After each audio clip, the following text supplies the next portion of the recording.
Welcome everyone to ESPN's coverage of US soccer. It is presented by Volkswagen. Coming to you live from Pratt & Whitney Stadium in East Hartford for this send-off game for the US women's national team as they prepare to head to the 2020 Tokyo Olympics.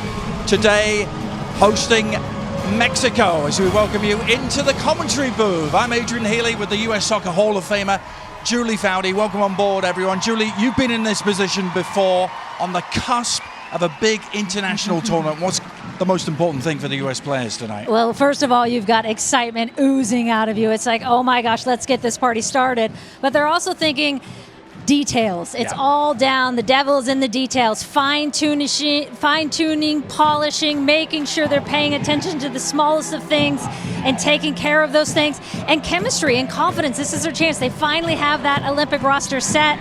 And lastly, in the back of your mind is that slight reminder, like, stay healthy and get to Tokyo. Players are on their way out, big crowd, festive atmosphere, looking to give them the right send-out. Walking out with today's US national team captain is Champ, a custom telepresence robot created by VW. Champ is revolutionizing the player honoree experience by providing virtual access for children who are otherwise unable to participate in person due to challenging circumstances or hardships. Volkswagen and US Soccer share a goal to help drive access and inclusivity in the sport, and this program epitomizes what it truly means to drive bigger. And a huge shout out to today's honoree, Chisi from Gardena, California. Chisi's 8 years old and a huge fan of the women's national team. We are honored to have Chisi join us today, thanks to Champ giving fans like her this amazing experience, even from miles away.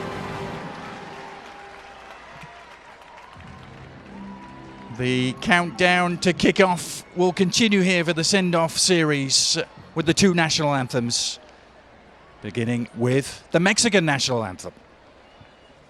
Ladies and gentlemen, please rise and remove your hats for the playing of the national anthem of Mexico.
Welcome 98-year-old World War II veteran Pete Dupre.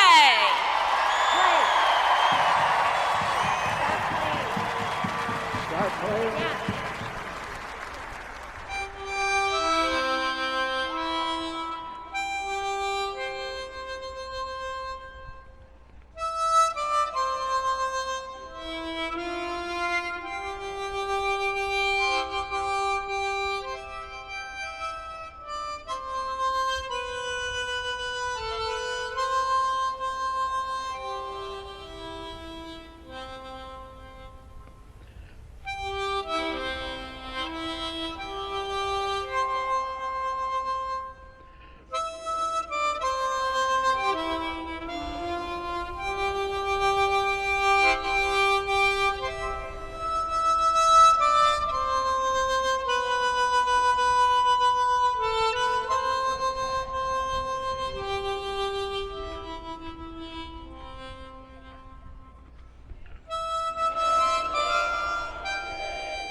Harmonica Pete Dupre, really very special indeed. It is the send-off for the US Women's National Team, the team news, and the first half kickoff just around the corner.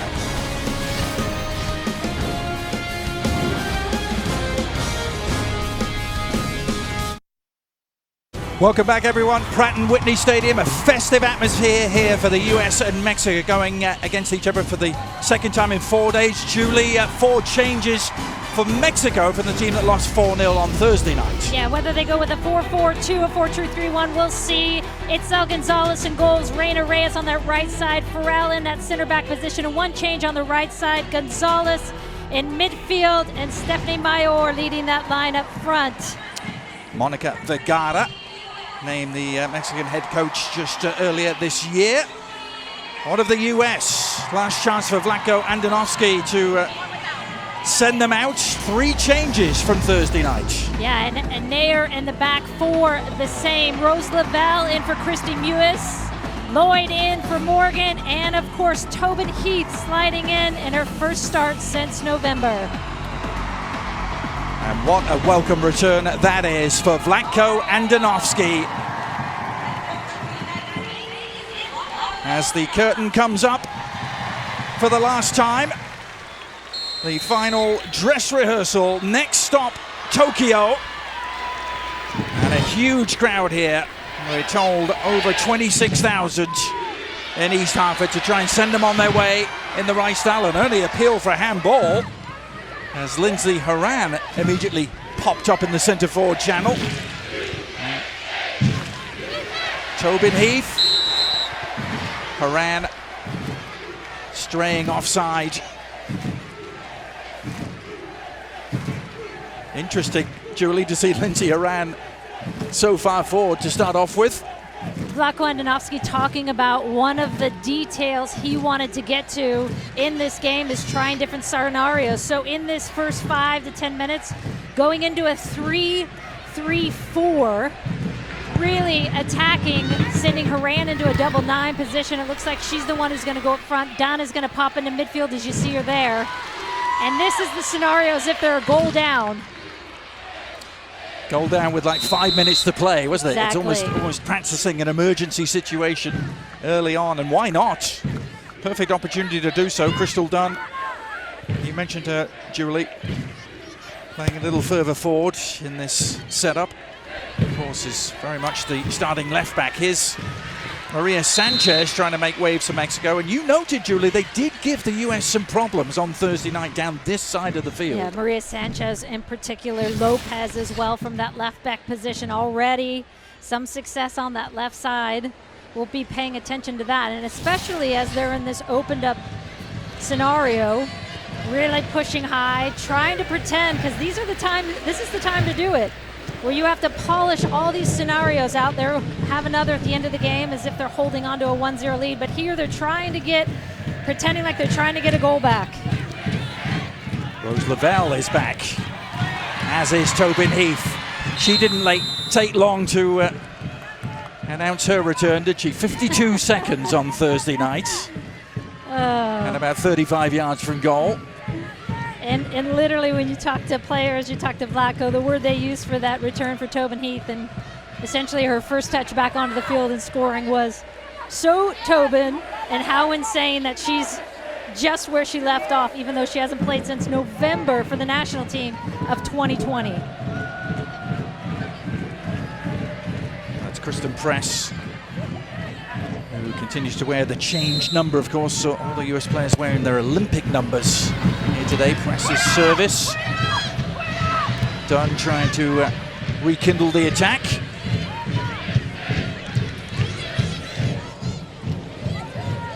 Becky Sauerbrand able to reset for Dunn. And now Tobin Heath popping up on the left-hand side. Lindsay Horan is still up there as a centre forward. Little chip over the top. And this could be interesting. Stephanie Mayor, the most experienced player for the Mexicans, cutting inside, trying to get on the left foot. And it's Alyssa Mayer, the Connecticut native, who has to make the first save of the game. And this is exactly the challenge that Vlatko Andonovski wants to see how the U.S. is going to handle, because of course when you're pressing in that scenario of 3-3-4, you leave yourself a little bit exposed in the back for those type of situations, and how the U.S. is going to handle them as well. Stephanie Mayor, 86 caps and 15 goals, scored a goal 10 years ago at the 2011 World Cup. But it's generally a very young Mexican team. Mayor is one of the main exceptions to that rule.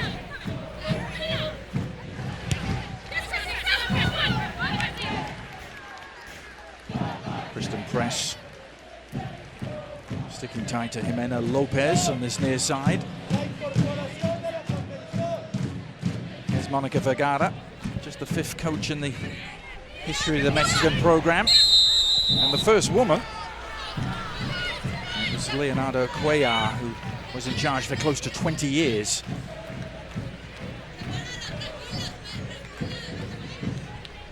Mexico ranked number 28 at the moment in the world, according to FIFA, and of course are starting to build for the next World Cup. It's a good-looking service. Oh, and well, the flag came up, wouldn't have counted.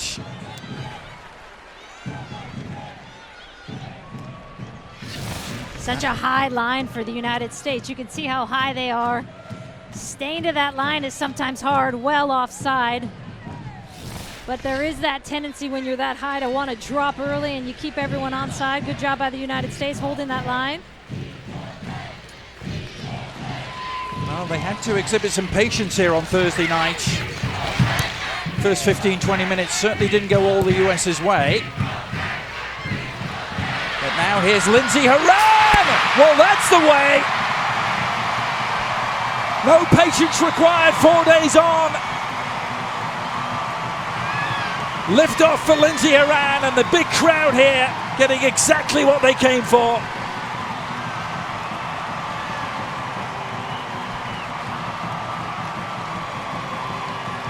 Perfectly to plan the double 9 with the 2 forwards, one to the other. A little layoff by Horan, making that run off of Carly Lloyd, and the patience by Horan to let this ball drop and just strike it so cleanly.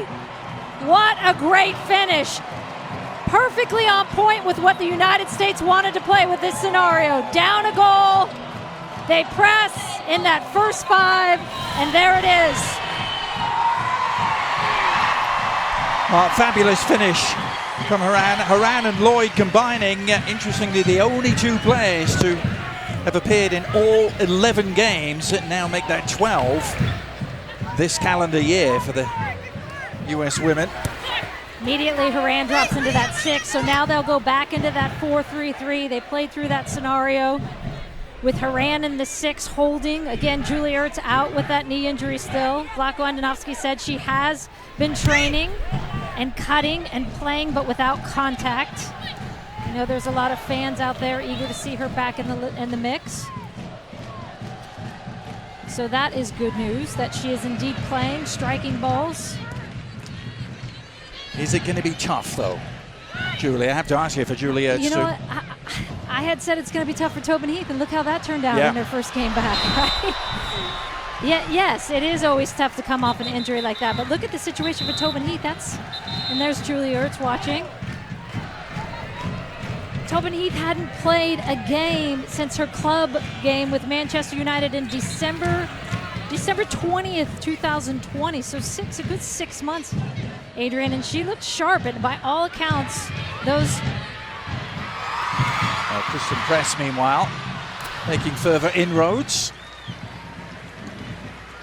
By all accounts, those training with her say she is sharp. And here's another look at that goal. Kaylee O'Hara with the ball in to Carly Lloyd, and that's just a beauty by Horan. The timing of the run to stay on side, Lloyd recognizing she's coming through, and then the finish. Fans may remember she also, Lindsey Horan, in that 9 position, familiar, played there with youth national team, so she has played in that target forward position, so it's very natural for her to pop into that 9. Yeah. Had the instinct to know exactly where Lloyd was going to put that header, didn't she? And what a finish to go with it.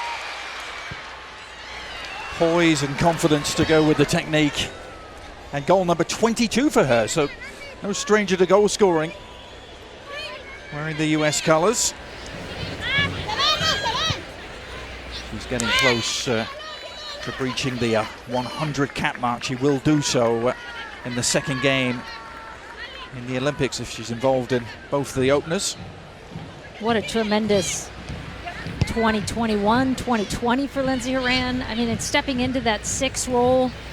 One of the criticisms in the past has been really there's not a lot of depth in that holding midfield role if Julie Ertz is to get hurt. Of course, that scenario played out, but Horan has done a fantastic job of stepping in there.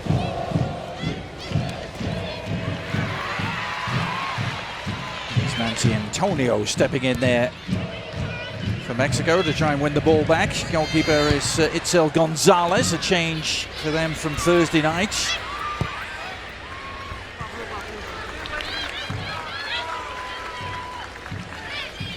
And look at Megan Rapido and Alex Morgan looking at the photos. It's a nice bench to turn to, right? Yeah. Looking over their set plays and pieces.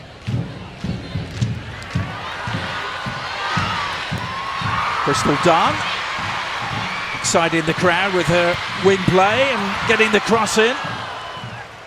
Rose Lavelle was, I think, the intended target there. It's Horan who picks it up. Nice layoff from Mewis. Back to Dunn. And the diving header! Well, it's already showtime for the Stars and Stripes. Carly Lloyd. She can't stop scoring, and neither can the US.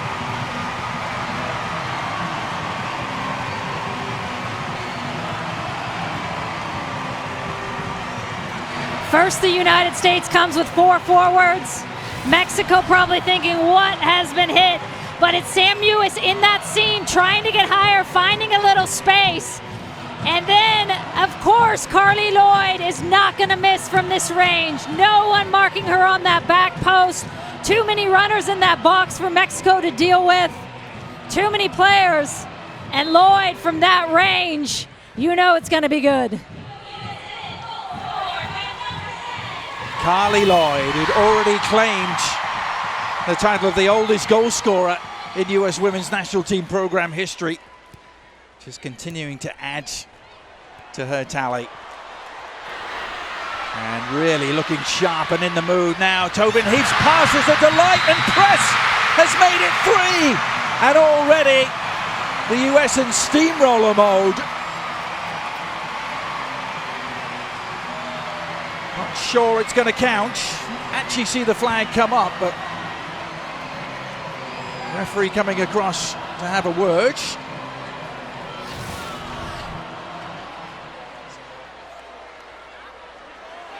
Onside from that view. Yep. Well, there is no VAR.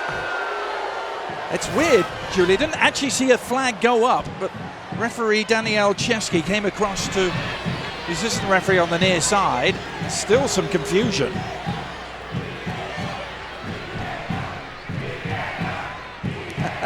Of course, the crowd are chanting VAR, but that is suddenly everyone wants VAR after all the complaints. how quickly sentiment can change, is it? But, well, Kristen Press, I think, is going to be denied what would have been a really well-worked goal. Beautifully worked sequence. And such good news beyond Press playing well, Horan, as we've talked about. But to get Tobin Heath and Rose Lavelle back in the same game. Rose Lavelle been out the last 2 games with that ankle injury, but 2 of your most creative players and game changers on the roster back in that starting 11 is quite a boost for the United States heading over to Tokyo. O'Hara to Lavelle, who just missed a couple of games. As I said, Julie getting injured in the second game of the summer series. Remember, they played 2 games in Houston, 1 in Austin, and Lavelle was injured in the second of those games, missed the Austin game, missed the first game here, but back in the fold. Away from Reina Reyes.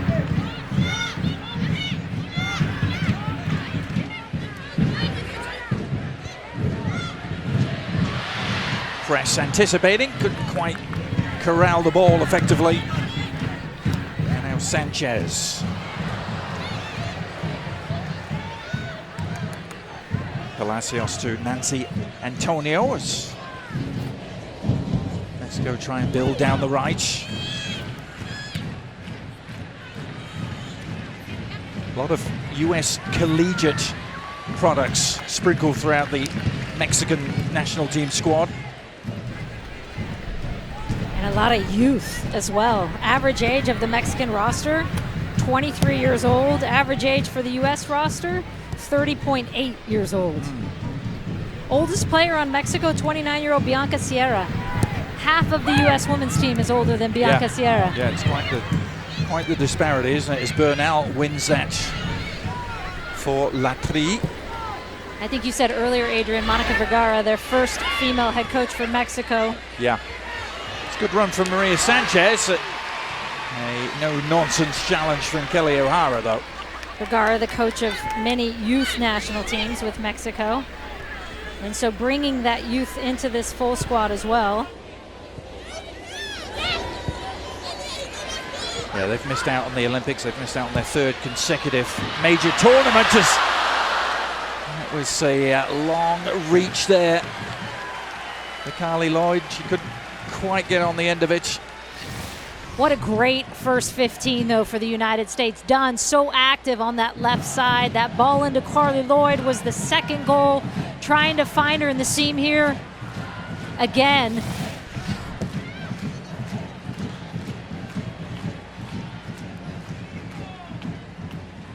Press to Lavelle.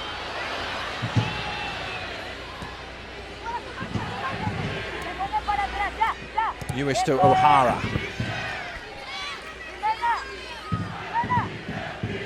Almost perfect conditions here. Just a little east of the Connecticut River in East Hartford. It's almost become a home away from home for the US women over the last decade and a half. It's actually the 9th time they've played here at this stadium. Great day for soccer. Yeah, perfect conditions. Gorgeous out. Mid-80s. Little warm for my liking, though, Adrian. I like it about 70, 75. As I get older, 65. Yep.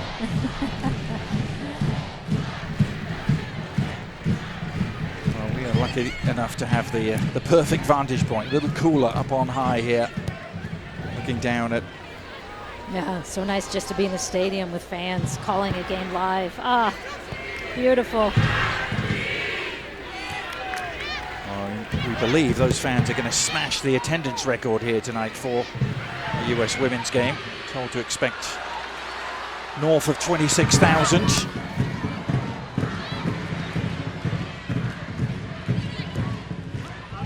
So interested in this pairing on the right-hand side with Rose Lavelle and Tobin Heath, as we talked about, two of their most creative players, but two that really haven't gotten a lot of time together in this last year.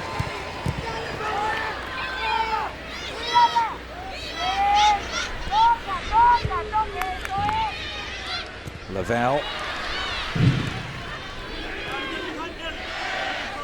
Lopez able to retrieve for Mexico. There's Rose Lavelle again.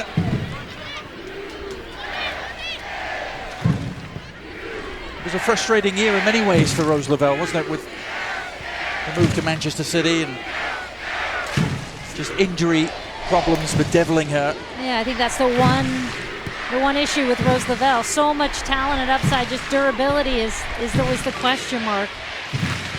But boy, when she is playing, this is a player you want on the field. But she did say that Man City experience taught her a lot. The adversity of having to, get on the field and play in different positions and wide and different roles. I think all good for a young player. Yeah. Well, it's interesting, isn't it? There were 6 US players playing over in England at various stages of last year. But 5 of them have since returned. Only Abby Dalkemper is still signed to Manchester City. That's them looking at the I bet. That's them looking at the third goal going, Yeah. She was 2 yards onside. You saw that look on Zlatko Adanovsky's face. Well, he knew it. I think the players instinctively knew it as well, didn't they? But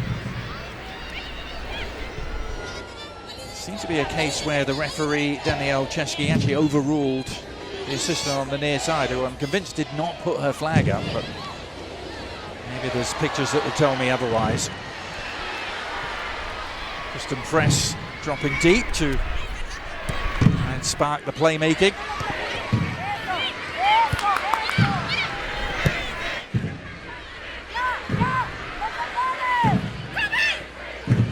Tobin Heath on the cusp of what will be her 4th Olympics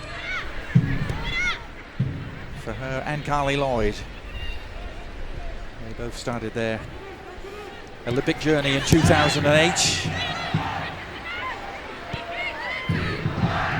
It's a lovely through ball to Tobin Heath, and it was a fair challenge, deemed to be so by referee Danielle Chesky, as Heath was sent sprawling. Jocelyn Otterhell. Again, Sam Mewis in that little seam, finding the thread ball. Clearly a penalty kick from that angle. Yes, there's another missed call. They're seeing it on the replay screen here in the stadium. So possibly 4-0.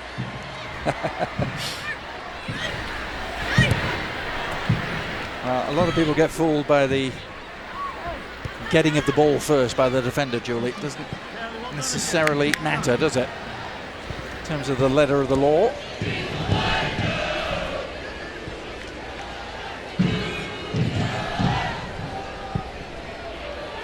Dalkemper, ambitious long ball. Finds Tobin Heath, she will get that decision. You know what she's going to be saying to her right now. You call that one, huh? Tobin very active and sharp with her runs. Constantly looking to get in behind, stretching that back line.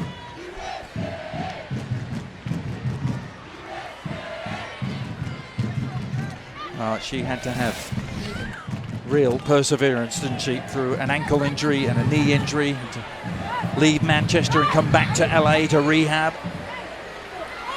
So there was a moment of grieving where she thought there was no way she was going to make it. Yeah, and understandably so. I mean, we'll talk about it after this. And it comes, only half away, and well, goalkeeper Itzel Gonzalez redeemed herself with a splendid save. Her first punch only as far as Lavelle, was almost punished.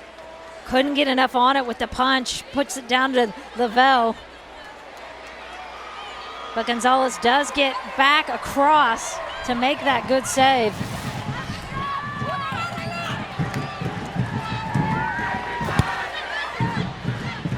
Press short to Dalkemper.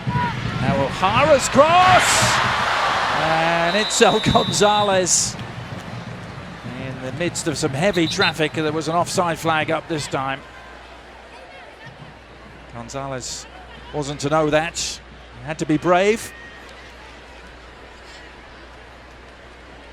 He got the wind knocked out of her there. Going back to Tobin Heath. Here is a look at it. Another really good ball in by O'Hara, but terrible marking by Mexico. Look at that back post. Just Carly Lloyd, you know how good she is in the air. Looks like she might have got a knee coming off of Lloyd right there. Ouch. But needs to be better in the box for Mexico, because U.S. will punish you if you are not picking up in the box like that. Going back to Tobin, it's interesting. I talked to her on the third, and the first thing she said is, I feel really good. I want to make as many mistakes as possible in the next 3 weeks. Yeah, love that. Get all your mistakes out now. Yeah.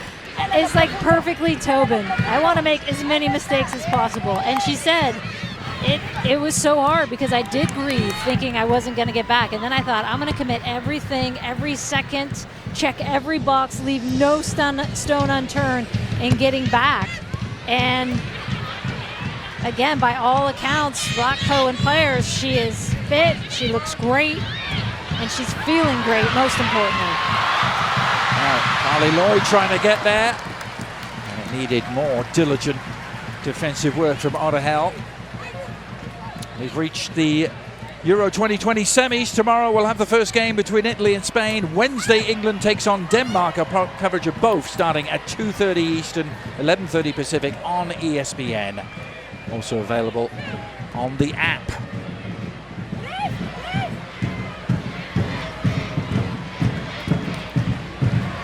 Preston Press, who's been in such splendid form, still up for grabs. Won't sit up there for Carly Lloyd.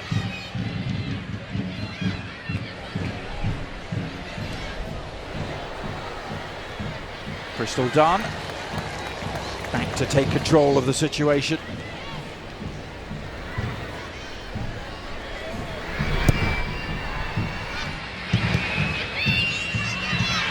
Sam Lewis latching onto the loose ball.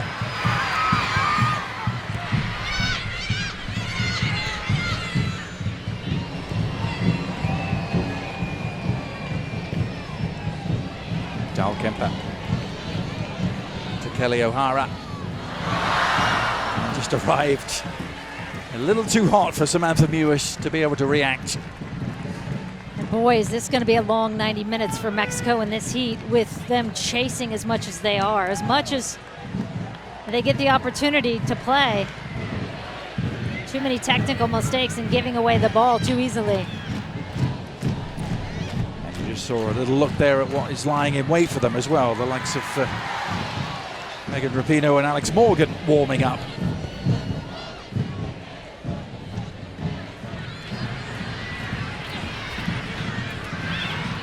Chance for Alonson Gonzalez to push forward.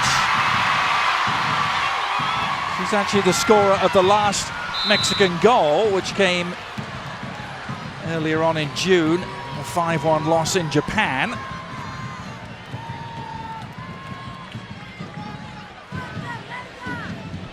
Gonzalez is only 19. She's part of an under-17 squad for Monica Vergara, who perhaps Mexico's best ever moments. Yeah. Made an under-17 World Cup final, didn't they, in Uruguay? Yeah, lost to Spain 2-1. 4 of those players Vergara brought up to this roster.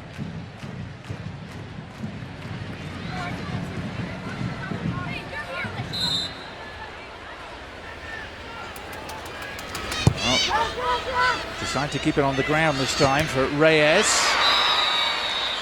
And they're going to get another set piece to work with, this time a free kick conceded by Carly Lloyd. This is one of the things that Vlatko Andonovski loves in Carly Lloyd, is her work on the defensive side of the ball. A little bit unlucky there.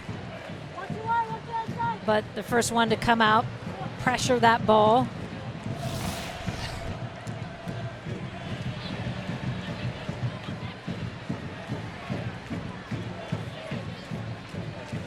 So Alyssa Naya will dial up a 4 in the wall.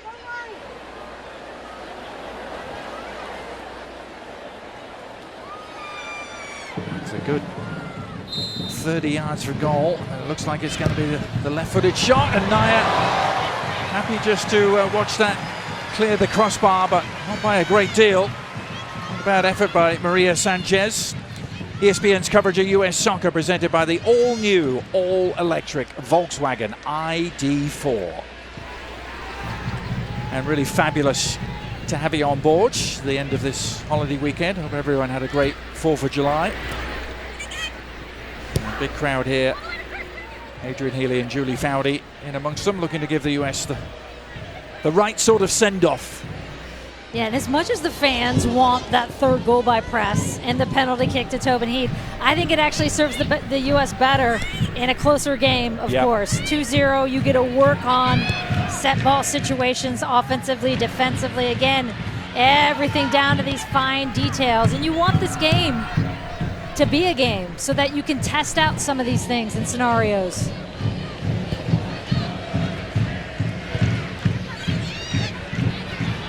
First game at the Olympics, just 16 days away. That's nicely worked. Sam Mewis had opened up for the shot. Just leading back a little. Right idea all around, and great ball movement by the United States. Crisp little sharp passes and angles. And you can see what Sam Mewis is trying to do. Just didn't pull it off technically. Mewis from pretty much just up the road from here, Hanson, Massachusetts, probably about 50 miles, a little less. Still pressing, Tobin Heath with the press. Carly Lloyd coming over to help her, wins the ball back for the United States.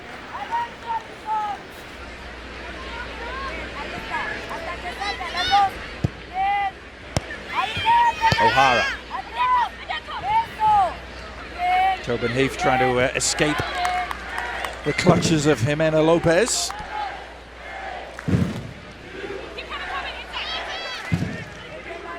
And something else she said in your interview with her, Julie, stood out, the fact that she knows what is required to play in a big tournament. Just knew what it was going to take as it sits up again for Mewis.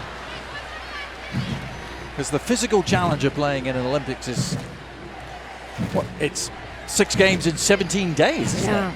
Yeah, 6 games in 17 days. 2 days off in between all games only, except for that final. And there is Sam Mewis's sister, Christy Mewis, 30-year-old older sister, lone player on this 18-player roster that didn't play in the 2019 Women's World Cup. And what a year she has had with her Houston Dash in WSL. Yeah, and for her to make the Olympic roster is such the feel-good story.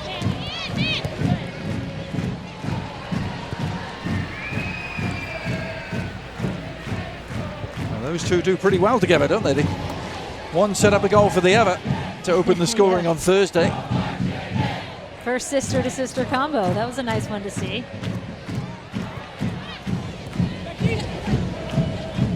Becky Sauber heading to her 3rd Olympics.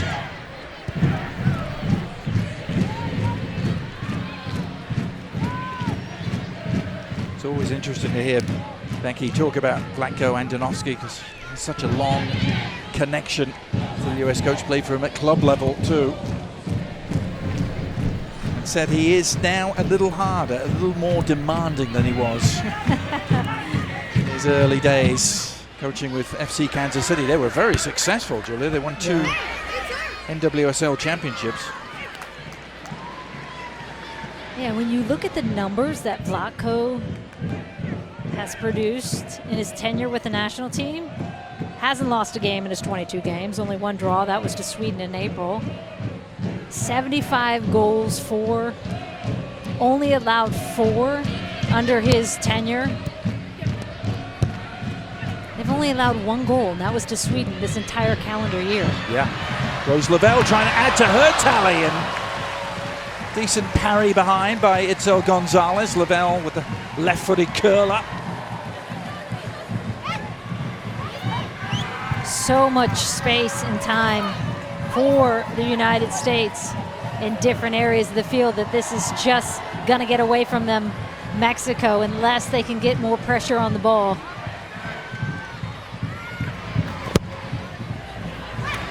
Press with the corner.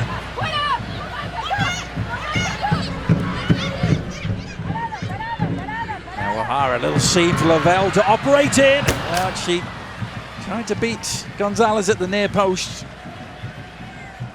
Had the target to aim for, but not quite the execution. As you can see, 4 in her last 17. I do think, though, they'll be pleased with the seams that those two number 10s, the double number 10s, Rose and Sam, are getting into. Both having success getting through. Just that final product not there with the finishing.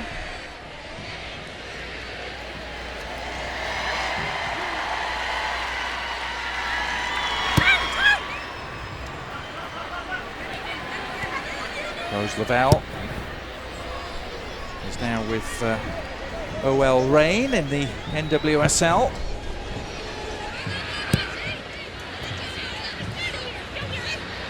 Press. And nobody is more in form in terms of goal scoring both for herself and setting up others than Kristen Press at the moment, Julie.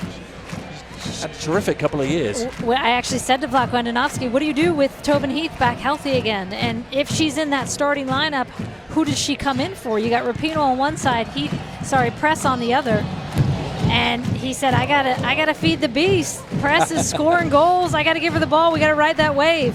So Rapinoe not getting the start tonight for Heath. She's on limited minutes. Tobin Heath just coming back, of course. So 30 to 45. Thought they were going to get. We're already 34 in. This Press surging through territory and a lot of space and time for O'Hara. She didn't make the most of it in the end. Press again involved in everything. Now then, Euro 2020 will reach a conclusion on Sunday. We will have the final. Remember, it's the winner of Italy-Spain taking on the winner of England-Denmark. All games at Wembley Stadium from here on in. Sunday at 3 Eastern, noon Pacific on ESPN and the app.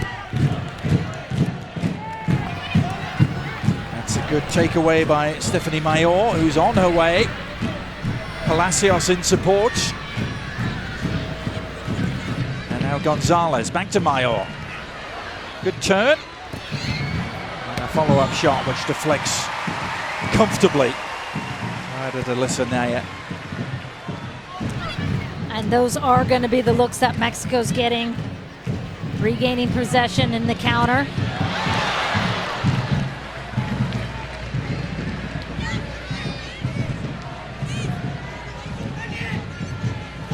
Monica Vergara, who played in the 1999 World Cup, Julie. I don't know if you remember. She was only 16 at the time. She was a baby. Played in the 2004 Olympics as well. Great to see a woman at the helm as well for Mexico, and see that country, especially with their Women's Pro League. Tobin Heath, another long-range effort. It's back off the bar, and Kristen Press forces it home. She's not going to be denied this time. Her red-hot scoring streak continues. But it was Tobin Heath who made it happen with another shot from long range.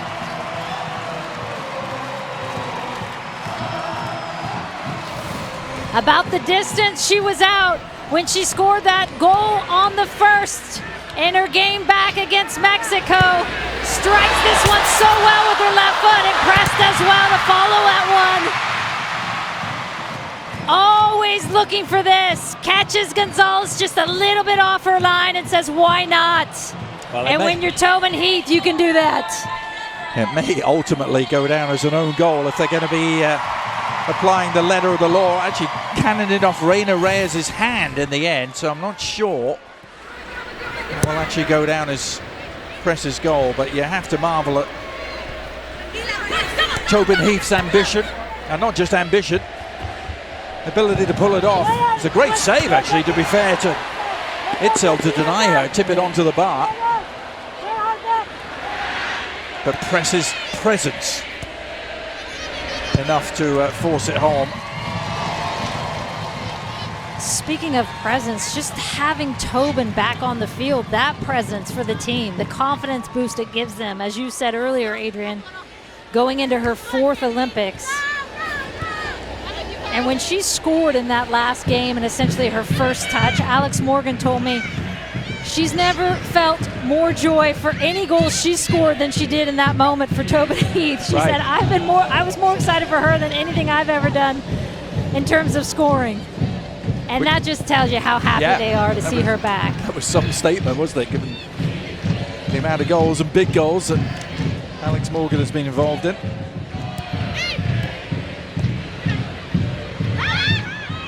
Now, stealing it away is Mewis and Tobin Heath. There it is. She is back with a vengeance. Calm as you like with the left-footed finish. And here you just see a tired Mexico team in their second game in 5 days in the heat. Mewis picking up that ball and so unselfishly playing it and laying it off. She could have taken herself. Draws 2-3 defenders, and Tobin Heath's so pretty with that left foot. Doesn't need a lot of power, just needs to place it into the side netting. Well, only took her 52 seconds on Thursday. Took her a little longer tonight, 39 minutes. And it's goal number 35 for her.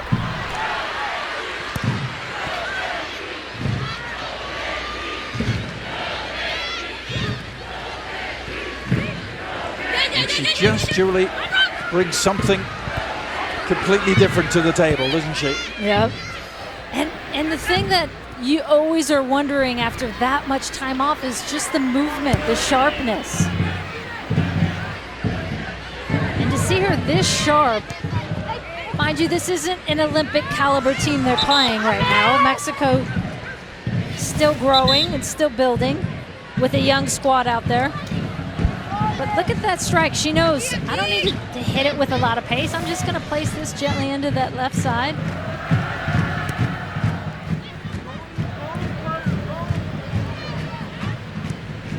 Well, all those months of hard work with their team of physicians in LA have come to fruition and paid off.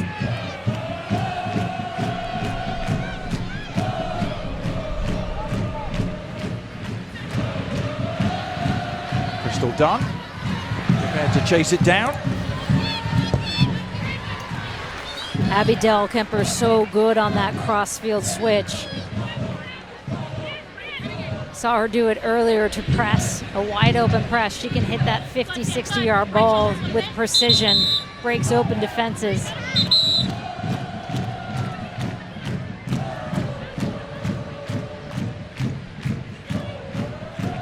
Yeah, certainly pinpoint passing from Dahlkemper, who's in a break between the summer series and this send-off series. Most players went back to their clubs. Of course, she didn't have a club to go back to, so she's in Austin with Aaron Schoenfeld and was training with the Austin Academy team.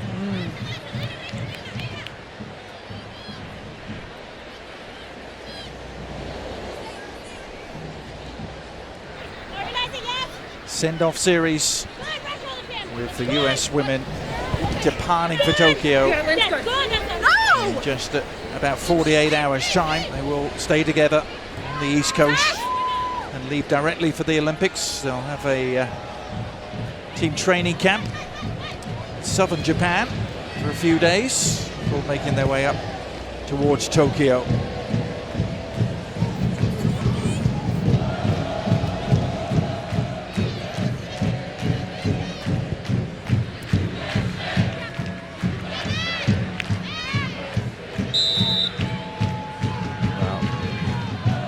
Foul eventually given against Lindsay Horan. Coming up at the halftime interval, our halftime report, we'll look at the US Olympic roster.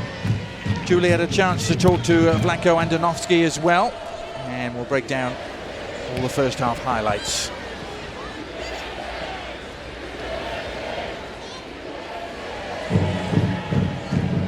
Sweden, New Zealand and Australia.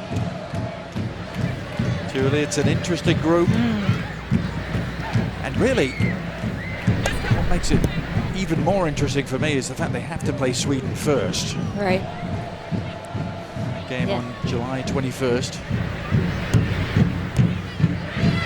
And We were talking earlier, Adrian, of the 4 goals they've given up under Vlatko Andonovski, 3 of them coming against Sweden. Really the team that's presented the most challenges, and the only draw in there, that 1-1 draw, as we mentioned earlier, in April. And honestly, that was a game the U.S. were lucky to draw because that was in Stockholm, wasn't it? Penalty kick given. I believe it was on Kelly O'Hara. She was just outside the box. She actually wasn't in the box, but they gave it as a penalty kick. Pino finished it, as she always does. And they walked out of there with a draw, but that was a very good Sweden team. The U.S. knows that. Yeah, that was the game that brought up 300 caps for Carly Lloyd. Carly Lloyd amongst the goal scorers here in this first half. On top of that, you have the 2016 residual effect of Sweden knocking them out of the Olympics, something that's not easy to swallow to this day for many of them. And that exit via a penalty shootout in the quarterfinals in Rio.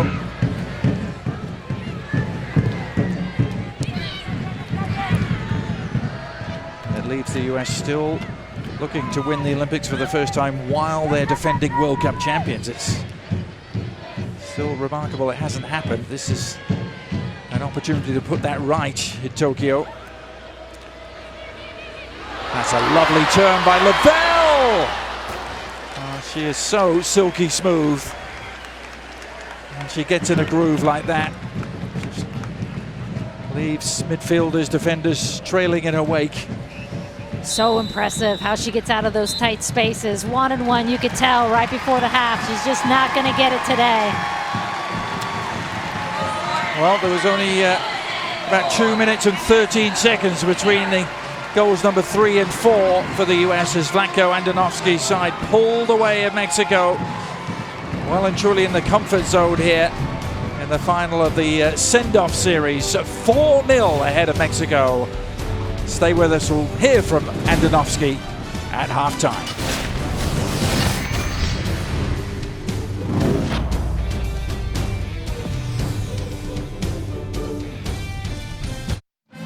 Welcome back, everyone. This is the scene at Pratt & Whitney Stadium in East Hartford. The US in their send-off game well in front. 4 goals to the good against Mexico with Tokyo as the next stop. And a history of Olympic successes for the US that started in 1996, Julie. Remember it well Good in Atlanta. times. Remember Athens, that one? Yeah, gold medal against Brazil. Beijing also winning gold, as they did 4 years later, beating Japan in that final. Tokyo with the first game beginning July 21st, actually 2 days before the opening ceremony of the game. So a little earlier on, Julie caught up with head coach Vlatko Andonovski. Vlatko, the success of the U.S. women at the Olympics is well documented. And with that success, of course, comes a lot of expectations. What is the pressure like for you heading into your first major tournament? Obviously, we know what the expectations are for this team, and I knew it coming into this job. And the expectations are not different than playing the game tonight or the very first game that I had. Every time we step on the field, we're expected to win. We're expected to win in a good fashion, and I don't think these expectations will change even in times after me. And when you have that first game, though, with the Olympics is against Sweden, the only team that has drawn against the United States in your 22-game tenure, what emotions will be running going into that game, given they are the team that, of course, knocked the U.S. out of the Olympics in 2016? Obviously, with information that you just provided, it shows how good Sweden is, and we're very well aware of their quality as a team. We know what it means to face them in the first game, and we'll do anything possible to overcome the challenge and set the pace for the rest of the Olympics. Big news recently: 22 players now allowed on the roster. 18, of course, will dress for each game, but that was a big decision by the IOC to expand that roster. What does that mean in terms of how you approach the games, Vlatko? I think that's good for us. I'm happy for that because it gives us a little more flexibility in the approach when we choose the roster, and we know that we have quality players. We have quality 22 players, and every single one of them is capable of stepping up and doing their part. Well, talking of that roster, Julie, talk us through the at least what was the initial 18 before the change for the IOC. Mayer and French playing so well with Portland Thorns, getting the nod there.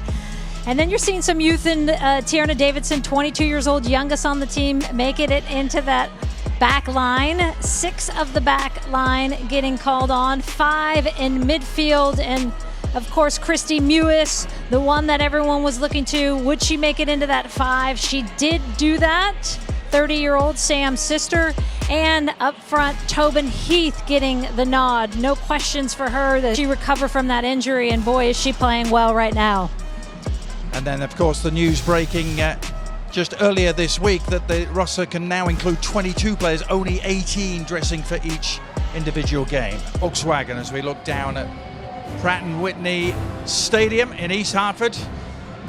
US leading Mexico by 4-0. Coming up tomorrow on Wednesday, the 2 Euro 2020 semi-finals. 2 great games in prospect. Italy and Spain Tuesday at 2:30. England and Denmark on Wednesday, both of those games from Wembley. Adrian Healy and Julie Foudy with you. Julie, on the cusp of another big international tournament. I guess you couldn't have asked for a more perfect first 45 minutes for the US. It is going to be a fantastic send-off for them. And I think they're going to be most pleased with all the variety in the ways they scored. A regain, a press, a cross to a header. You know, Carly Lloyd finding Lindsay Horan on this first one, and this is when they were playing with that double 9, pressing 3-3-4, perfectly positioned in that opening 5 minutes to score, and then done on the left side, fighting a wide open Carly Lloyd on the back post. And here's the press, they win it, they get it back. Mewis with the sequence, and you want it on the foot of this player, Tobin Heath, because good things happen. Press there for the putback, that actually comes off of Reyes for the own goal, a little bit unlucky for press. But again, Sam Mewis with the press and the pressure, slips a ball in unselfishly to Tobin Heath, and what a first half for the United States. What a variety of goals too, and look who might be still to come as well in the second half. We'll be right back.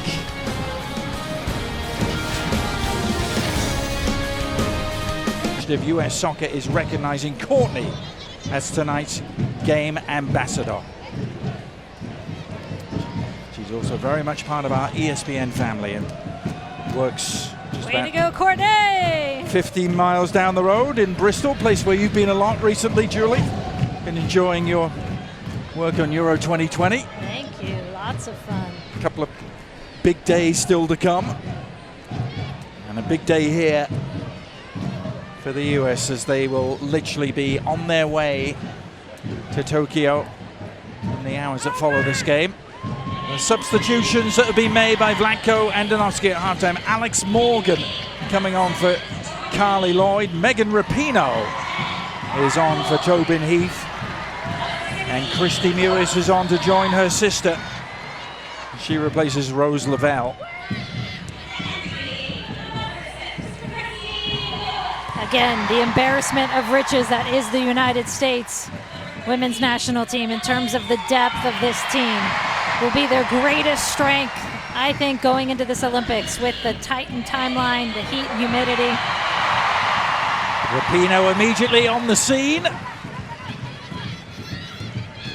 Yeah, Vlatko Andonovski has been stressing, hasn't he, that it is going to be a team effort. It's going to require contributions from all 18. Who knows, perhaps all 22 players that are going to be there. That's a header just wide of the target from press.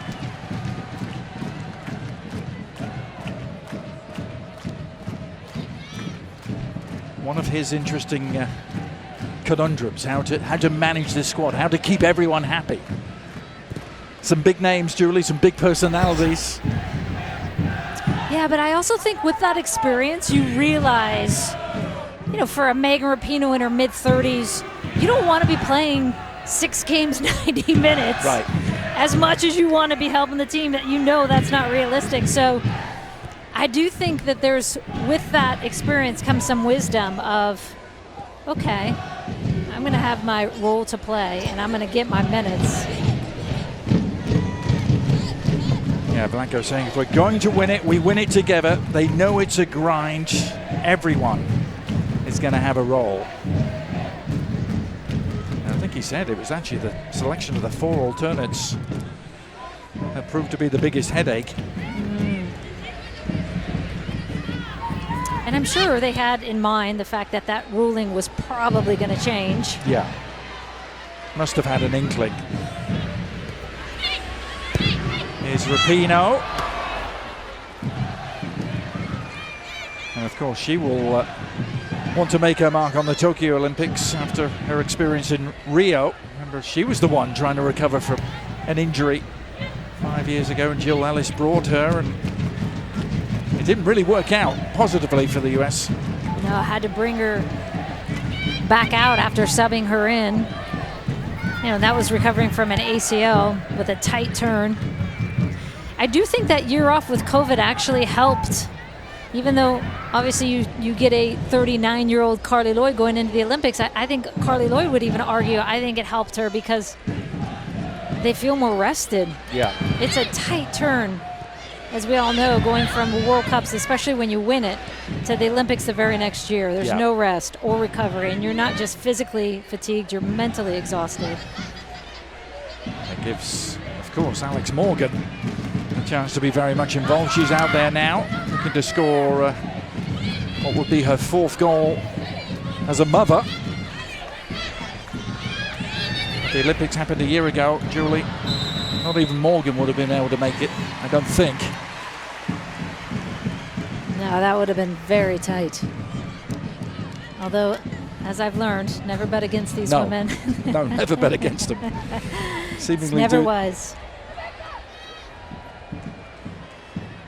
She's been in fantastic form domestically with her club side, the Orlando Pride. She was the NCWL Player of the Month in May, Alex Morgan.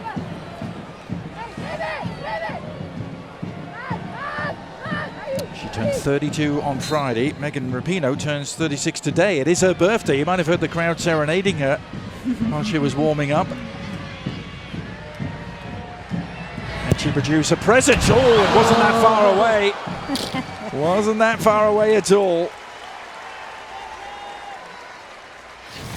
Oh, she was thinking, can I just get enough on this to sneak it up and over? Almost did just that. How many times have we seen her actually hit that? That is so close. Yep. She skimmed off the crossbar, didn't it? Enough to prompt the happy birthday serenading to start up again.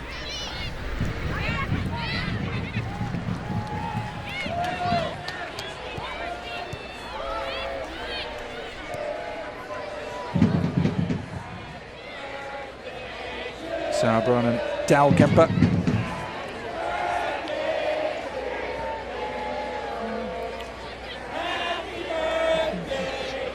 As if on cue, right. Adrian. They must have heard you in the stadium. Well, meanwhile, it's Mayor trying to orchestrate a counterattack for Mexico.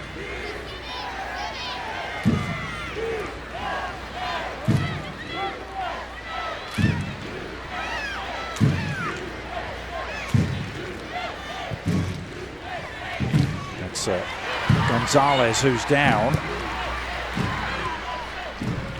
Rapinoe trying to force it through to Alex Morgan.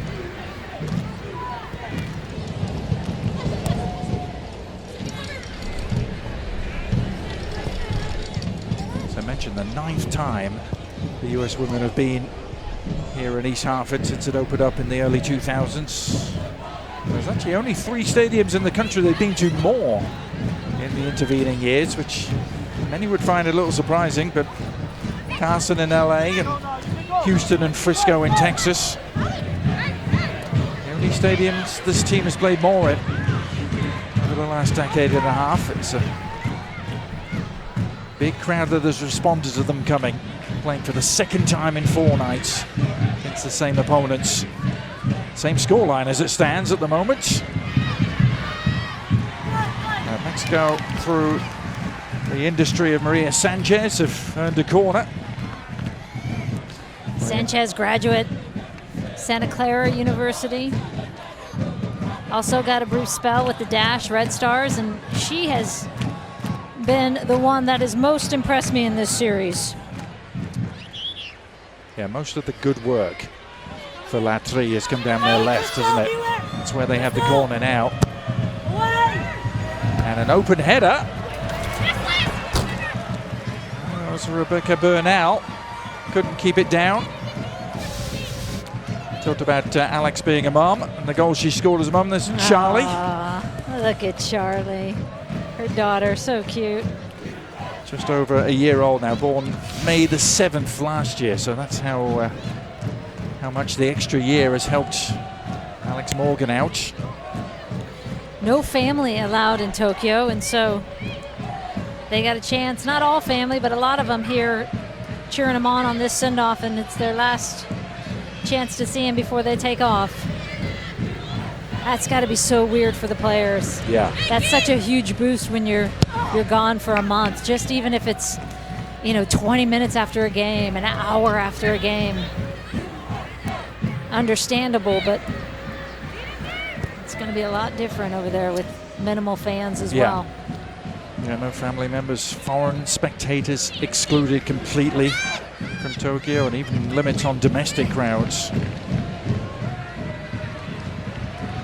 So I think they're making the most of tonight. This will be the last big crowd they will see for a while.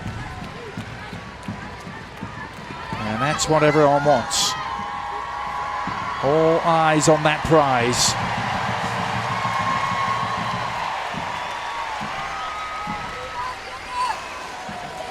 Again, another opportunity to fine-tune set pieces, corner kicks, everything they're working on right now are plays they've worked on.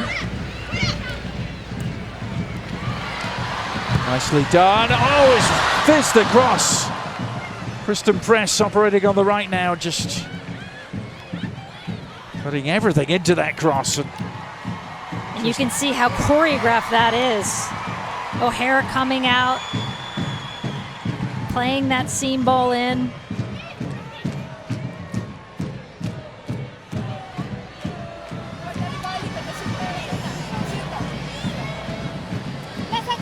Now it's Rapinoe looking to provide the service near post.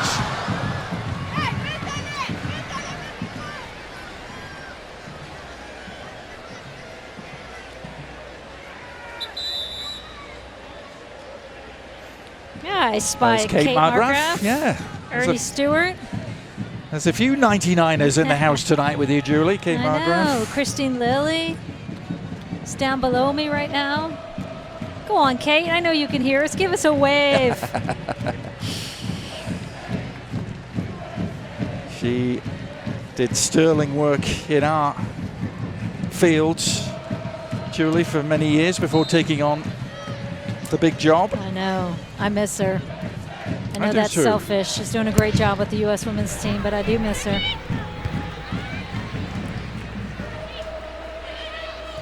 A couple of substitutions while we're looking at those two. For Mexico, as the shot is relatively comfortable for Gonzalez.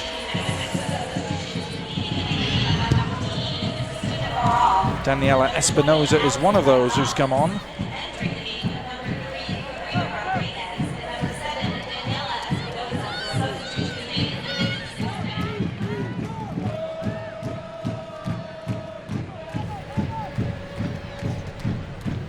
Karina Rodriguez is the other, so a change at centre back. Mexico, another with US collegiate ties. Karina Rodriguez from UCLA, actually played for the US at youth levels, U17 and U20, before she made the switch.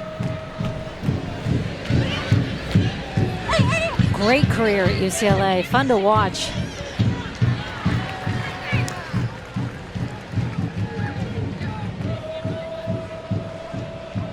She wears number 3 for Mexico and has Doncic has joined the Washington Spirit as well in the NWSL.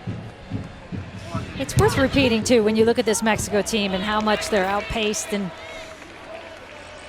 it's a 23-year-old average age roster. Yeah. And this is a building period, of course, for Monica Vergara. Only her 7th game at the helm for Mexico. And I do like that they're not just sitting in a bunker in a low block, holding on. I do like that they're trying things. And they're trying to play.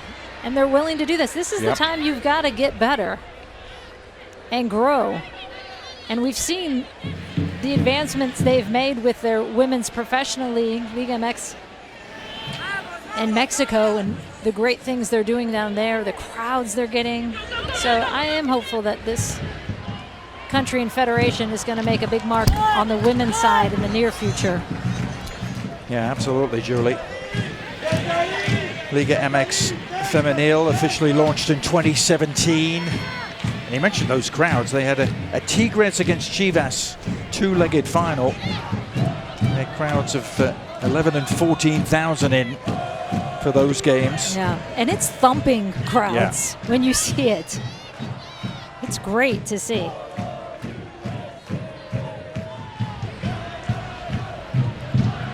Yeah, for them, it's all about the next World Cup, 2023, at which CONCACAF will have 4 spots. And look at the rankings. They are 3rd in CONCACAF at the moment, behind the US and Canada. Canada number 8 in the world, Mexico 28.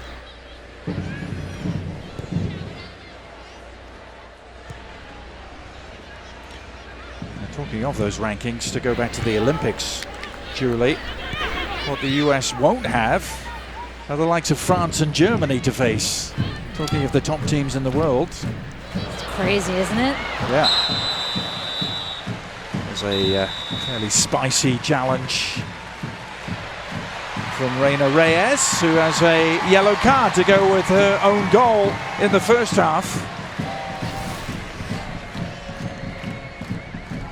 I think that's a little frustration, yes?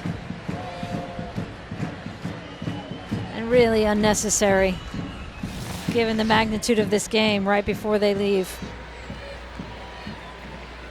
Yeah, it's Christy Mewis who is on the receiving end.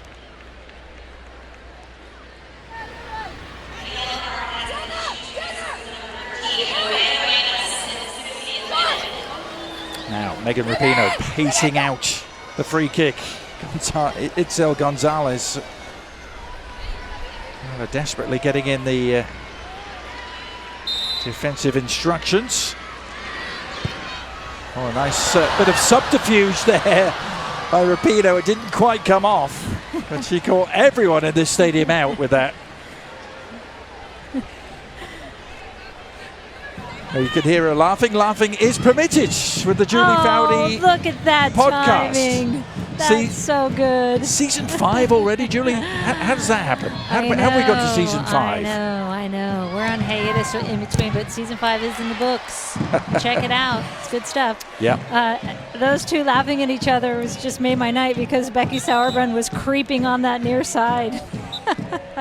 Going, come on now, play me the ball in. And Pino did, in fact, just a little too hard for Becky's pace. Just to go back to that podcast, how many guests, Julie?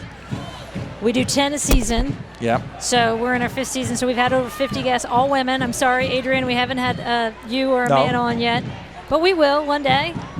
Who knows? Will we? Maybe not. Who needs the men? Don't need us to laugh. What am I saying? I don't care. You don't need us for laughter.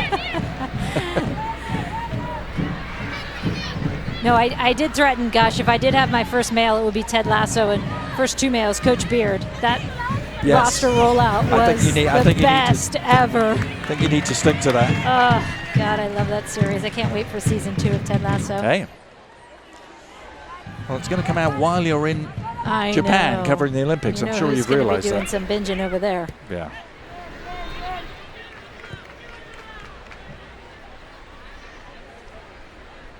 July 21st, the date for the US against Sweden. A lot of eyes will be on that game albeit at an early hour in the morning, given the time difference.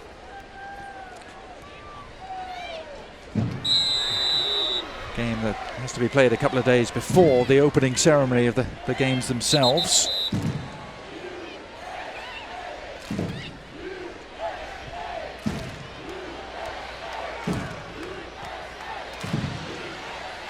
It's really interesting, Julie, comparing this squad and looking back to the one that went to Rio and fell in the quarterfinal stage in 2016. We're going to do that, huh? Yeah. Let's do it. Because, you know, it's actually quite different. It's of the 6 defenders going, only Becky Sauerbrunn and Kelly O'Hara were on that defense 4 years ago. Start with that. Of course, goalkeeper has changed as well. That was Hope Solo's final appearances. Alyssa Neyer was a keeper who only had 7 caps at that stage. Yeah, when you compare that to Eddie French right now, 6 caps. Yeah. A lot of people saying, gosh, your backup keeper only has 6. Well, Neyer only had 7 going back to that one. Yeah, and you had Rapinoe in midfield, Tobin Heath in midfield. They were playing a 4-4-2. Carly Lloyd in midfield. All of those have been pushed up. Yeah. It's an interesting moving forward of various pieces. Julie Ertz went as a defender 5 years ago, will be going as a midfielder.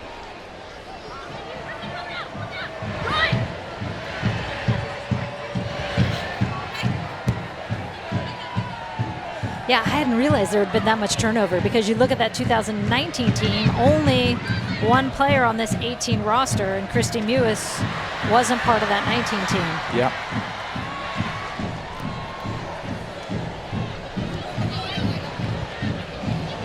It is interesting though, Heath, as you say, Rapinoe and Lloyd all have moved further forward.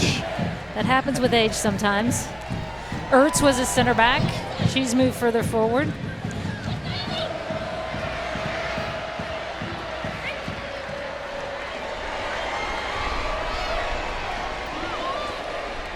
Little bit of a lull in this second half for the U.S. And I do think there's going to be moments, obviously pressing a lot in that first half defensively for the United States. I just think with the heat and humidity and 2 days rest in between games, you've got to pick your moments. And you also got to learn to play with a little bit of patience, because we have been known as a country to want to go, go, go, go, go. And I think that's the sophistication of this group, to say, no, we don't have to go all the time. Pick your moments, be more patient, hold the ball, make the team chase. That's time for Latry to freshen things up a little bit. Caddy Martinez coming in to replace Kiana Palacios, and Reyes making way for Bianca Sierra. Bianca Sierra, as you mentioned, actually amongst the senior members of the squad at the age of 29.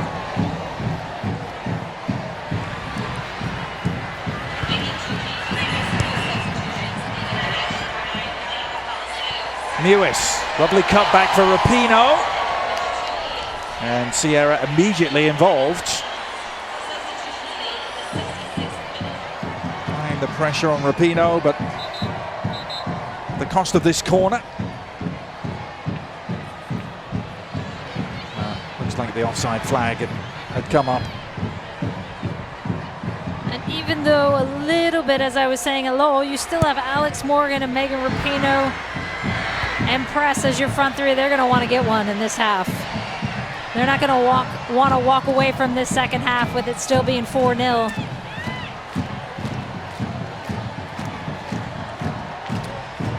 And especially with Morgan in that July 1st game, the first game against Mexico, unlucky not to get one. Hit a post, made some good runs. Yep. Making the run here is Stephanie Mayor. It's good tracking back though. Christy Mewis. Now Alex Morgan prepared to chase, but Karina Rodriguez had the head start.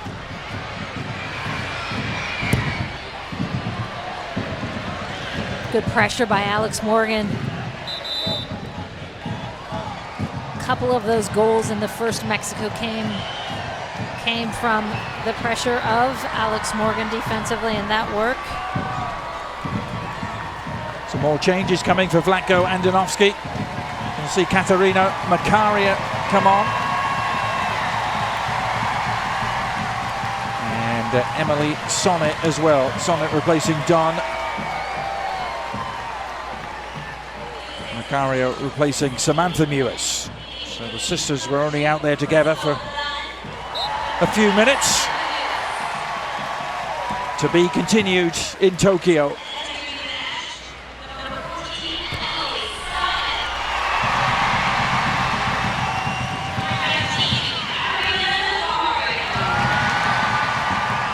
Rapinoe forced to go the long way around.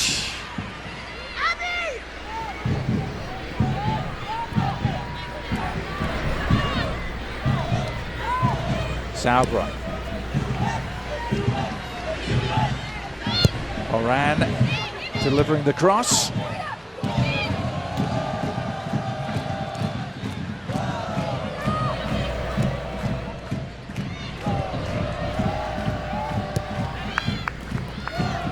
The lopsided nature of this series is going to continue for sure. Yeah, and I also think one of the other scenarios that Vlatko wanted to get to is the, speaking of lopsided, 4-0 up, and he's going to drop into a 5-4-1 as if you're holding on to a 1-0 lead. And whether that's the last 5, the last 7 minutes, that's another scenario he wanted to work out. Started the game in that 3-3-4. Trying to replicate different scenarios that may crop up on the road through the Olympic tournament.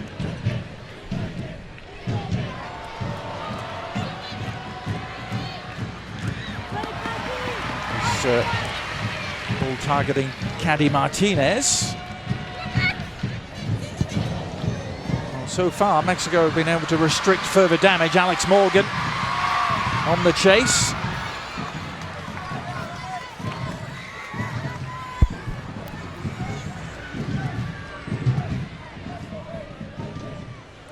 If you're Ted Lasso, Julie, you see that celebration Alex Morgan came up with in the NWSL. It was a Ted Lasso inspired tiptoeing, hands towards feet, then up to the sky, give me the ball.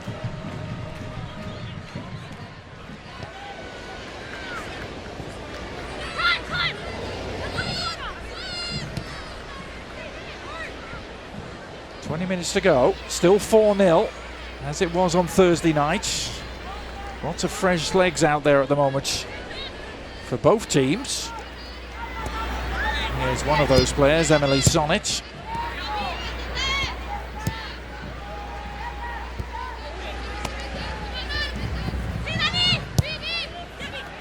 Worked it down the line for Rapinoe.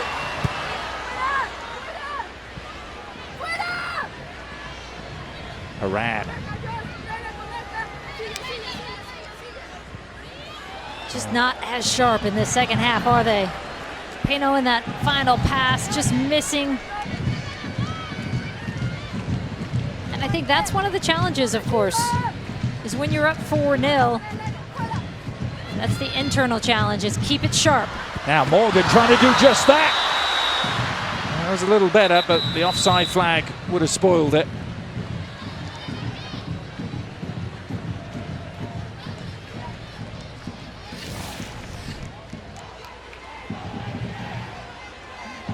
Just tiptoeing on that line. I think that's a good call. Yeah. Shoulder off.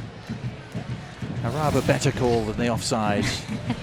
Give it in the first half, I think we could say. You're so right, Alex Morgan. His competitive urges, she's going to want to score.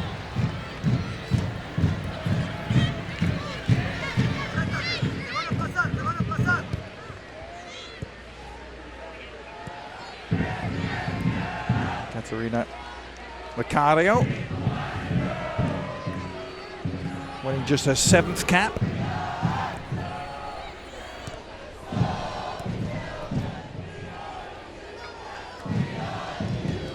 so spectacular, isn't she, at club level? Yeah, and I just feel she got a bit unlucky with some of the situations that occurred with club level. COVID hitting, so she missed the April window. March, where they had Shibboleths, February, March, she had to go back early to Lyon with Caterina Macario. But I do think with that roster and that decision to change, obviously that changes the dynamic so much of this roster. You can only dress 18, but you can pick from any of those 22. And I think it's the right move too, Adrian. Yep. You see the Euros, they've gone from a 23 roster to 26, allowing that flexibility. 18 players for 6 games in 17 days is not right. Yeah. Especially given all that we're living through. And there's a look up in the boxes here. Some of those alternates looking on as Morgan gets around the back. And Itzel Gonzalez to deny her. Well, she hit the post here on Thursday night, Alex Morgan. Looking to add to her 110 goals for the national team. Haran still in the thick of the action. Regan Rapinoe trying to fend off one challenge and take the ball with her. Rapinoe did well. Couldn't generate any real menace though with the shot.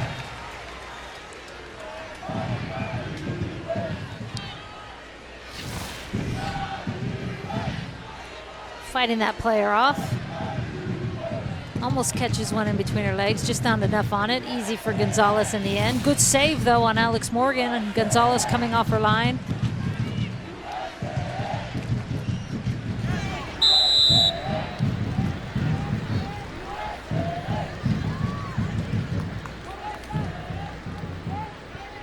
Lindsay Haran, who only made 2 appearances in the ill-fated 2016 campaign in Rio. Imagine that total will be much higher in Tokyo.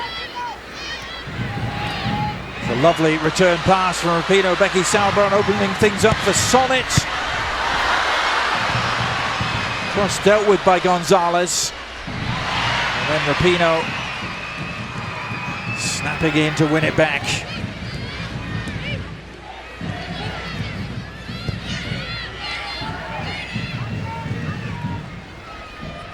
Final quarter of an hour in front of a big, colourful, noisy, festive crowd here in East Hartford. The send-off series ending in style, and it's ended with a record 27,758, largest crowd in the state for a US Women's National Team game.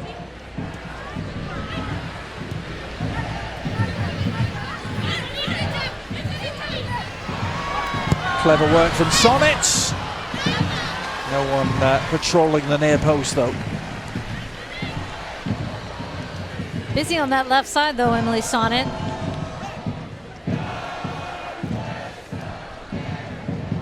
Yeah, really. Great footwork, tight control from the left back.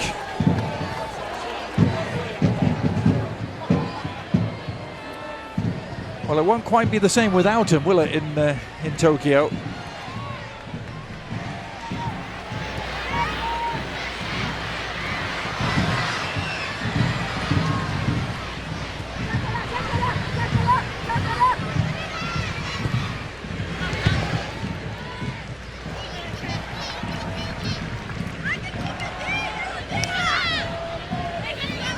Kristen Press is still out there looking to continue her recent torrid run of both goals and assists.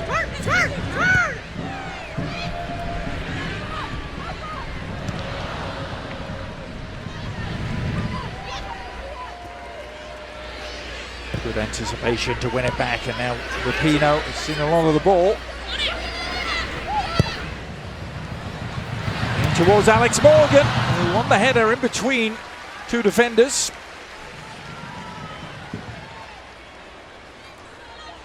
ESPN's coverage of US soccer is presented by the all-new, all-electric Volkswagen ID.4.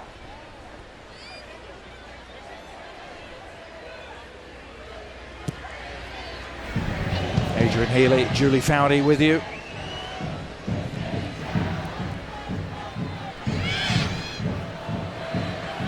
I do think the U.S. will look at this game and be super pleased with that first half and the 4 goals and the variety of the goals. But I do think they're going to look at the second half and go, yeah, we could have been a lot sharper. I mean, this is when they're fine-tuning. These are the details needed because they just know when it comes to the Olympics, when you're playing opponents like Sweden and Australia and you're facing a really tough road at every game, that you just have to be so good in the little things. Tobin, he said, you know, it's not so much a big speech I'm giving to players. It's about how they act and most importantly react to situations. And it's so true. It's all those little things. So I think they'll look at this and say, could have been sharper definitely in this second half. But as you mentioned, Julie, sometimes psychologically it's a tough thing to do when you're 4-0 up and exactly. Sailing. And you in the back of your mind you're thinking, I just want to get out of here healthy, right? I want to get to the Olympics and be able to play. So you're also weighing that in the back of your mind. You're not going into tackles quite as hard.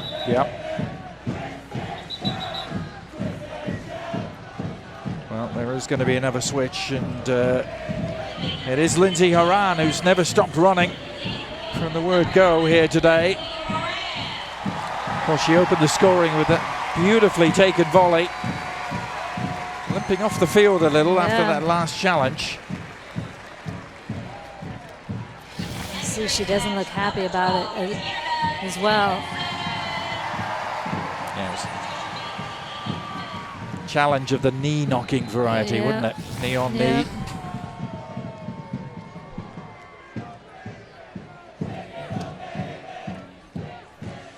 She put in a shift today. Certainly did. Very impressive. She was absolutely everywhere. Put that first goal on a reel, please. Yep. Run it over and over again. So Tiana Davidson is on. So with that Tiana Davidson sub, this is that 5-4-1 scenario. You can see that with the wide shot there. As if they're protecting a 1-goal lead with 10 minutes to go. This is the scenario Vlad Klandanovsky wants to play out. So those at home wondering why in the heck is he going to a 5-back? Now you know. Protecting, bunkering in and protecting that 4-0 lead. Well, they've got a corner to think about. Again, an opportunity to try and fine-tune. The little details that can make so much difference when it's all on the line.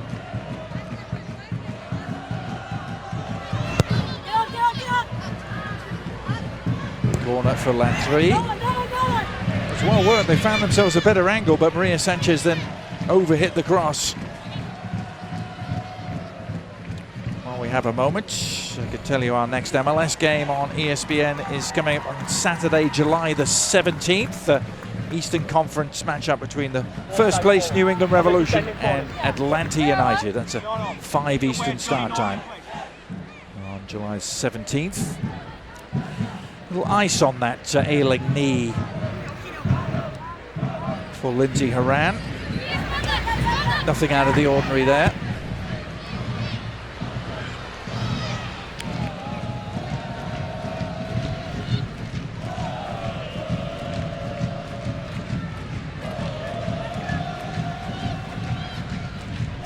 Pino dropping into midfield, press dropping in. Alex, the lone striker. I will say this has got to be really hard for the United States. 1, because it's 4-0. 2, because you have a team that's not going to be pressing forward for a goal. But 3, 5-4-1 is not a formation that the U.S. is really... It's not ingrained in our DNA to do this much. But obviously, it serves a point when you're trying to lock it in these final closing minutes if you were holding on to a tight lead in a tight game. Yeah, so take a picture of this. You may not see this too often, but it's by design. Vlatko Andonovski had it in mind to do just this, whatever the scoreline. I mean, the challenge when you sit into this 5-4-1 is you don't want to get yourself too deep and too conservative. And I'm sure this is something he will be working on as well, because then you get yourself in a world of hurt when teams are just coming down your throat over and over again. Well, he's about to go to a record of having won 22 of his first 23 games in charge, and they only blemished that 1-1 draw against Sweden. And if they keep a clean sheet here, Julie, which are just 7 minutes away from doing again, it will be only 4 goals conceded in his first 23 games, but 3 of those have come from Sweden, who just happen to be that is going to be up. Such a test, that first game. For people who think the U.S. is sailing through this group, it's going to be a great, great game. All 3 of those teams, honestly. Yeah. And so interesting because, of course, Sweden, the history they have with the United States in every World Championship, always going through them. And then New Zealand with Tommy Sermanni, former U.S. women's coach, now coaching the New Zealand team. Yeah. And then Australians' new head coach, Tony Gustafsson, who's Pia's assistant, Jill Ellis's assistant on the U.S. team. Lots of connections. Yeah. So lots of opponents with a lot of knowledge about what the US do. I actually talked to Tony last week and said, could you have predicted this? Right. This group? He goes, oh, I did. In fact, I texted the group and said, you know who we're getting. We're getting the US, of course. And then we're going to get New Zealand, of course. Yeah. And then we're going to get Sweden, because that's where I'm from. And he has all these ties to Sweden, of course. That's where he was coaching. Meanwhile, his Mewis, Macario, has 2 to contend with.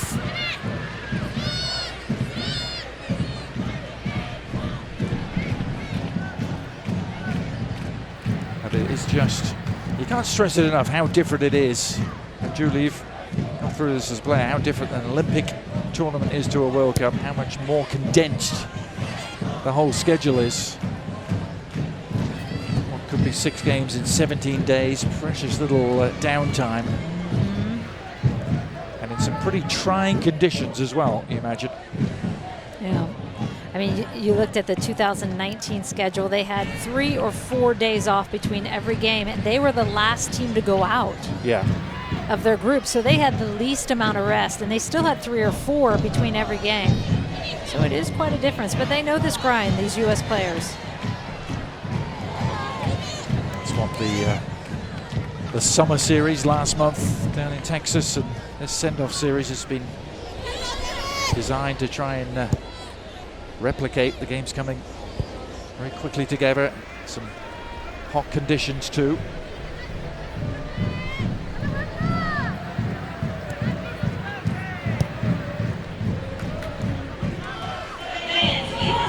Five minutes to go. And Pratt and Whitney. And the official attendance is just being announced here. And they had 21,000 turn up here on Thursday night in a driving rainstorm. I know. Big shout out to this Northeast fan base. 2 games in a row in the same spot because of COVID, the bubble, and they rocked it on both occasions. Yep. As I said, it's almost become a home away from home for the women here on the East Coast.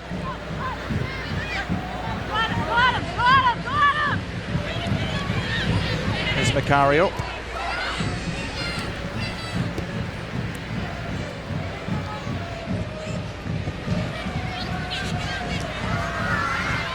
I think Mexico's going to be ecstatic they got out of here with just 4. Yeah, it looked like it could get out of hand, didn't it? Yes, it did. There was that point midway through the first half where it seemed like it was going to be down damage that was a lot worse for them. A couple of late changes.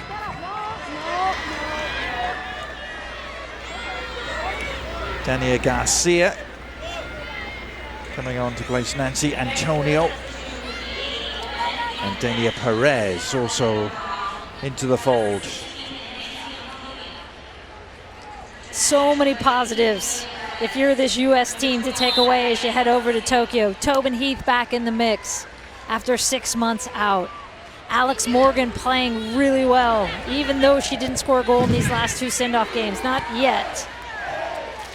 Christy Mewis sliding in. The depth of this team. The things they've been able to fine-tune in these last 5 games, including that summer series in the heat.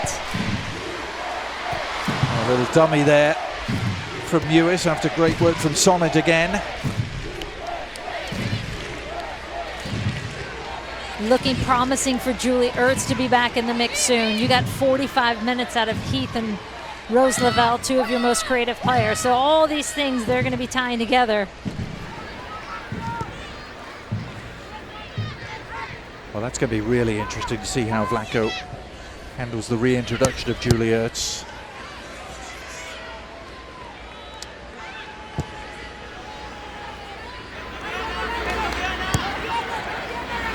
And for so long, Julie, she was almost the first name on the team sheet. Right.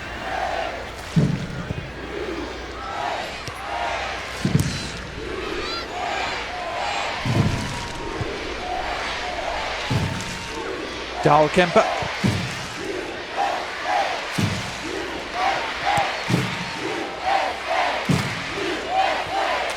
They are being given a rousing send-off here.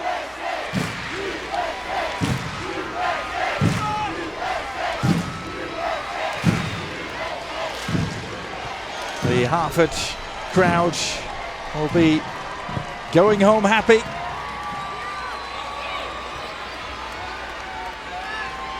The US will be boarding a plane to Tokyo in the next couple of days. What will they be returning with is the question.